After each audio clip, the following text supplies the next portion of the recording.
Can you use the Wyckoff trading pattern for day trading? That is the question that I will answer in this video, so stay tuned and don't forget to like and subscribe. This is the basic theory of the Wyckoff trading method. I've already covered this in a previous video, so I won't go into detail, but what I do want to highlight here is the few subtle differences that I find in my actual trading that helps me for entries in that pattern when I trade like a 1 minute time frame or a 5 minute time frame. The first difference is that here the second high in the phase B, in my experience, has been much lower than this point. It's usually in that area, and then I'm able to connect a line between that peak and that peak over here, and then it breaks out of that, accumulates a bit, then does what I call the pump and dump, basically, where it goes high quickly but comes back to test that newly found support once it broke through the resistance. So let me just do a quick drawing so you can really see what I mean.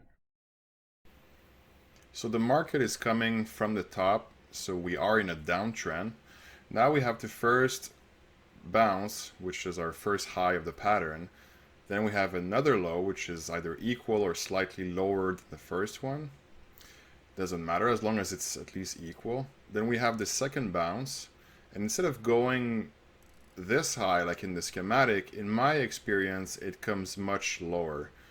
Then on the third wave you have the bear trap, which breaks through that second low, and it is from that point that I'm able to connect the two lows and the two highs to make a triangle shape. It creates sort of a wedge, but the way I like to draw it is I do a straight line at the bottom to remind me of the bear trap, because it helps me in the visualization of where I am in the pattern and clearly demonstrates the spring. So here is the spring, and now this is where it gets interesting and a bit different than the theory, is that it comes here and it does kind of a little phase of accumulation on top of that support. And once it has done that, then it goes up really aggressively, usually not as high as the highest high of the pattern, but quite high and very fast. And then it comes back and tests even lower than the this one here, because it's trading against that support, right? So in this zone here is where I want to usually enter my trade. As soon as I see that it really holds, like sometimes if it's a failed one, it's going to go right through and then forget it. If this low gets penetrated, it's over. The pattern has failed, and even at that point, usually I'll short because it's a failed.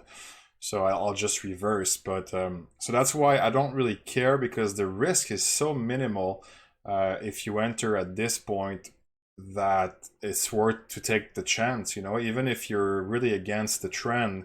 When you do this, you're noticing this. Usually I notice this on a 15 or 30 minute pattern. I notice something that's a bit rounding with a bit of a few long candles, and then I go onto a smaller time frame and I look for a 3-wave pattern of some kind.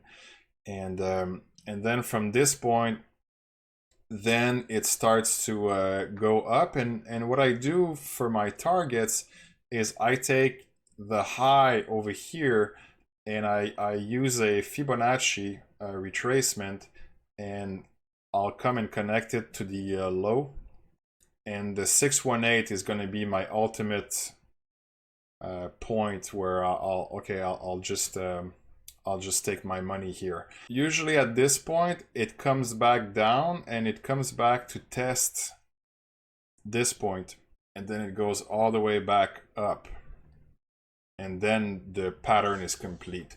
In my experience, this is what has been happening, but the other version is the actual SOS that is in the pattern, where it goes on top of the highest high here of the pattern, and then it tests it as a support, and then it goes. But in my experience, many times it comes back to test this or somewhere around that zone, and then it flies off. Let me just play a clip for you guys that happened yesterday. Actually, I'm filming this on Saturday. I don't know when I'm gonna upload it, but this was yesterday, Friday. All right, so I think I spotted a potential Wyckoff reversal pattern. So I noticed it from this. There's wicks here at the bottoms. So I'm going to check on the 1 minute time frame to see if we can find a three-wave pattern. Yes, there it is. So let's trace it out real quick. So we're coming from the top, and now we're going to do our waves just to show you here. So I got one wave there, then another up wave that wasn't able to quite reach the previous stop, as you can see here. So now what I would want is to be able to do a triangle and show you that we pierced it on the upside. I kind of created a small pennant. So let's trace this real quick. So now we have tested a little bit, but I would like to have an entry right here, because normally it would do like a pump and dump like this, and it would come back to that zone, and then I would buy, and my I would have my stop loss. So let me pause. All right, so we got a fill. So I want to emphasize this little point here, the red arrow, because it's all because of that point that I was able to identify this reversal pattern in the first place, because without this the pattern doesn't exist. So what I want is a shift in supply. So this was a bear trap. Basically, whoever got short at that point is now stuck, and it creates this kind of reversal that's very, very aggressive. So now I'm gonna fast forward the video.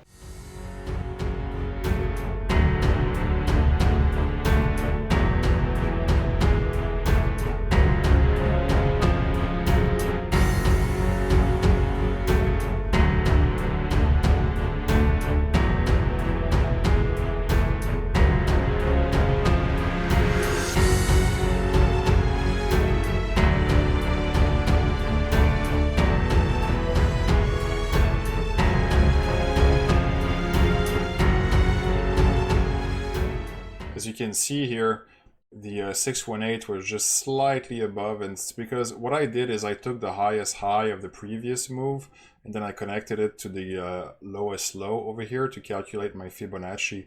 But here you can see that the 382 was just touching the price there, and then this bar came close but not quite, no cigar on the 0.5, and it's at that point that I should have revised. What I should have done was take this either this low here so that the spikes here would touch, but if I wanted to make sure, I could have just brought it here, so this way I would have had a target, because now I lost a few points because I had to wait for this bump here.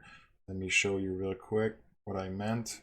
So you have this bearish engulfing, so that's very bearish. It's at that point that I got out. So could have made a bit more, but you know, it's no trade is ever perfect, but it's close enough.